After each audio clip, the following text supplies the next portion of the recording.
ఆదికాండంలో దేవుడైన యెహోవా నేల మంటి నుండి నరుని నిర్మించి వాని నాసికారంధ్రములలో జీవవాయువును ఓదక మునుపు బొమ్మను చేశాడు. ఆ బొమ్మకి కాళ్ళున్నాయి కానీ నడవట్లా, చేతులున్నాయి కానీ పని చేయట్లా, నోరుంది ఆ బొమ్మకి కానీ మాట్లాడట్లా, కళ్ళున్నాయి ఆ బొమ్మకి కానీ చోట్ల, చెవులున్నాయి కానీ వినట్లా, అన్నీ ఉన్నాయి కానీ స్పందించట్లా. అప్పుడు దేవుడు ఏం చేశాడో తెలుసా? తనలో నుండి జీవాత్మను, జీవవాయువును అచేతనంగా ఉన్నటువంటి ఆ బొమ్మ నాసికా రంధ్రములలో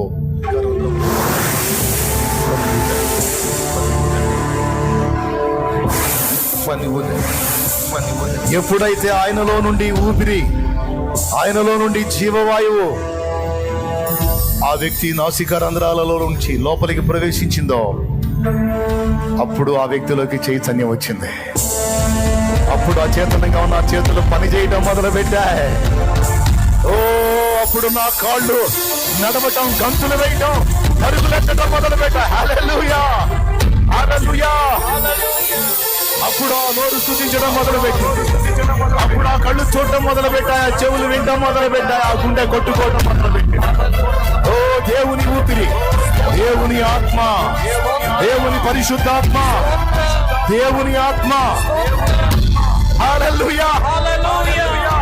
ఆయన మనలోకి రాకపోతే, ఆయన మన మీదికి రాకపోతే కాళ్ళుండి కదలవు, చేతులుండి కదలవు, నోరుండి కదలదు.